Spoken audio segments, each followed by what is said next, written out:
Welcome to The Explainer. Today, we're going to break down the playbook that the most successful Shopify dropshipping stores use. We're basically reverse engineering their strategies to figure out what actually works.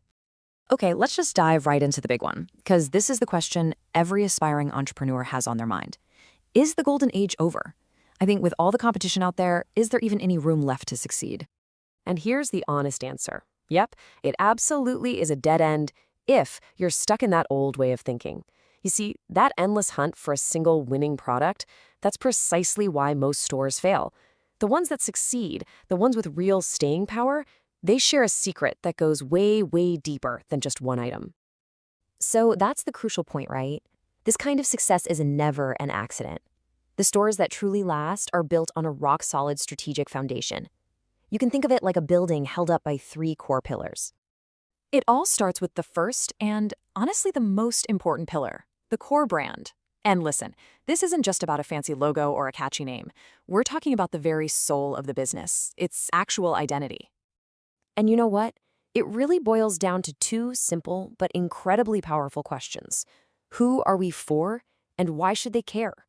If you can't answer these questions in a heartbeat, you're just another store selling stuff.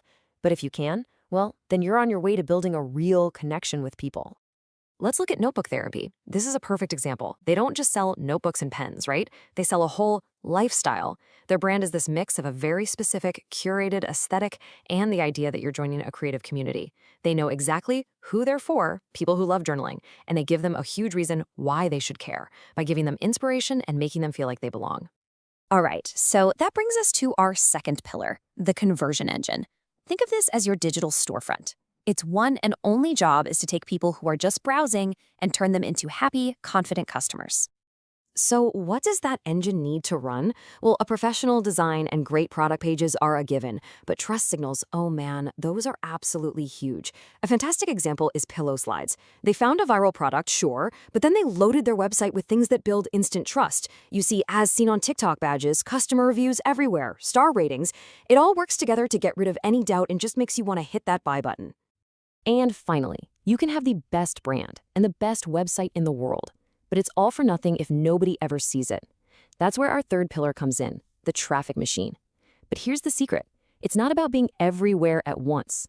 It's about totally mastering the 1 or 2 places where your ideal customers actually hang out. Trying to do it all just drains your focus and your wallet. Meowingtons is a total masterclass in this. Seriously, think about what they did. They didn't just start running ads for cat toys. Nope. They built a massive community of cat lovers by just posting funny cat memes and videos. They created an audience first, and then they had this giant, super engaged group to market their products to, a lot of the time for free. That's the power of focus. So there we have it, our 3 pillars: brand, conversion, and traffic. Now let's take a look at how this whole framework actually plays out in the real world, from the scrappy startups all the way to the industry giants. You can see how these stores kind of evolve through different tiers. A lot of them start out as niche masters, like Pillow Slides did, just by totally dominating one viral trend. Then they grow into brand builders, like Burga, who build real loyalty over time. But then a very special few, become industry shapers, like Ruggable, who just change the entire game. So let's really zoom in on that top tier for a second. What makes an industry shaper so special? They're fascinating because they don't just show up to compete in a market, they completely reinvent it. Ruggable is the perfect example. They looked at this old, sleepy industry and just flipped it on its head. And here is the absolute genius of it. They didn't just try to sell a prettier rug. They solved a problem that almost everyone has. With a traditional rug, one spill can be a complete disaster.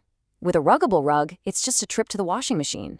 See, they weren't just selling rugs, they were selling peace of mind. And that one little innovation created a whole new category.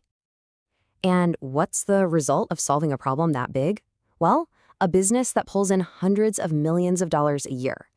This is the kind of potential that opens up when you stop just selling products and you start actually reinventing solutions. Now, I know seeing a $300 million brand can feel a little intimidating. But here's the good news. Every single one of these successful companies, no matter how big or small, they all followed a pretty similar path. We can actually break it down into a simple 5-step playbook that you can follow too. The key here is to start small and focused. First, find a problem you can solve for a passionate group of people or jump on a trend that's on the rise. Second, build a professional, trustworthy storefront. Third, develop that real brand identity we were talking about. Fourth, and this one is so important, don't try to be everywhere at once. Pick one marketing channel and get really, really good at it. And finally, give your customers an amazing experience that turns them into lifelong fans. So as we wrap this up, if there's one thing you take away from all this, it should be this fundamental shift in your mindset. The success of every single store we've looked at today didn't come from finding some magic secret product. It came from building a brand that people actually know, like, and trust. So the real question isn't what should you sell? It's what kind of brand are you going to build?